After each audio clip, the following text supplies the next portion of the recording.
ಯಾವುದೇ ಒಂದು ವಿಚಾರಕ್ಕೆ ಹೋಗಿ ನಾವು ಒಂದು ಹೇಳ್ತೀವಿ, ಯಾವುದನ್ನು ಉಚಿತವಾಗಿ ಬಯಸಬೇಡಿ ಅನ್ನೋನು ಎಲ್ಲೂ.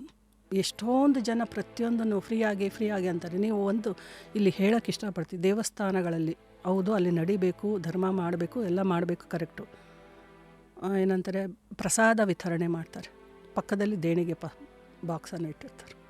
ನೀವು ವೆಹಿಕಲ್ಗೆ ಹೋಗಿ ಪೂಜೆ ಮಾಡಿಸ್ಬೇಕು ಅಂದರೆ ಒಂದು ಟಿಕೆಟ್ ತೊಗೊಳ್ಬೇಕು, ಅರ್ಚನೆ ಮಾಡಿಸ್ಬೇಕು ಅಂದರೆ ಒಂದು ಟಿಕೆಟ್ ತೊಗೊಳ್ಬೇಕು. ಯಾವುದನ್ನು ಫ್ರೀಯಾಗಿ ಮಾಡಲ್ಲ, ಯಾವುದನ್ನು ಫ್ರೀಯಾಗಿ ಪಡ್ಕೊಳ್ಬಾರ್ದು ಮ್ಯಾಮ್. ನಾವು ದೇವರಿಗೆ ನೈವೇದ್ಯ ಇಡ್ತೀವಿ, ಅಂದರೆ ಏನಾರು ಬೇಡ್ಕೊಂಡಾಗ ಇದು ನನ್ನ ಕಡೆಯಿಂದ ಅಂತ. ಸೊ ನೀವು ಹೇಳ್ತಾ ಇರೋದು ಇಟ್ ಈಸ್ ಮೋರ್ ಆಫ್ ಒಂದು ಎನರ್ಜಿ ಎಕ್ಸ್ಚೇಂಜ್ ಅಂದಮೇಲೆ ಅದಕ್ಕೊಂದು ಕೊಟ್ಟು ತೊಗೊಳ್ಳೋದು. ಈಗ ನೋಡಿ, ನಾವು ಈಗ ನೀವು ಕೇಳಿದ್ದಕ್ಕೆ ನಾವು ಒಂದು ಹೊರಗಡೆ ಏನೇ ವಿಚಾರಕ್ಕೆ ಹೋಗಲಿ, ಯಾವುದಕ್ಕೆ ಆಗಲಿ, ನಾವು ಕೊಡದೆ ವಾಪಸ್ ಏನೂ ತೊಗೊಳಕ್ಕಾಗಲ್ಲ. ನೀವು ಕೇಳ್ತಿರಲ್ಲ, ನೀನು ಪ್ರೀತಿ ಕೊಟ್ಟರೆ ನಾನು ಪ್ರೀತಿ ಕೊಡ್ತೀನಿ, ನನ್ನನ್ನು ಇಷ್ಟಪಟ್ಟರೆ ನಾನು ಇಷ್ಟಪಡ್ತೀನಿ, ಗೌರವ ಕೊಟ್ಟರೆ ಗೌರವ ಕೊಡ್ತೀನಿ. ಹಿಂದಿನ ಕಾಲದಲ್ಲಿ ಗುರುಕುಲ ಪದ್ಧತಿನಲ್ಲಿ ಕೊಡು ತೊಗೊಳ್ಳೋದಿತ್ತು.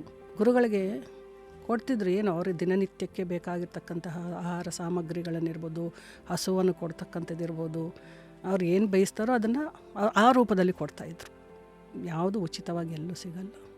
ಅದರಲ್ಲೂ ನಾವು ಹೇಳ್ತೀವಿ, ಜ್ಞಾನವನ್ನು ಪಡ್ಕೊಳ್ಳೋದು ಬೇಡ, ನಿಮಗೆ ಜೀವನ ಪರ್ಯಂತ ಅದಿರಬೇಕು ಅಂತಂದರೆ ನಾವು ಕೊಟ್ಟು ತೊಗೊಳ್ಬೇಕು, ಅದನ್ನು ಫ್ರೀಯಾಗಿ ತೊಗೊಳ್ಬಾರ್ದು ಜ್ಞಾನವನ್ನು. ಫುಲ್ ವಿಡಿಯೋನ ನೋಡಿ ಆನ್ ರ್ಯಾಪಿಡ್ ರಾಶ್ಮೀಸ್ ಯೂಟ್ಯೂಬ್ ಚಾನಲ್.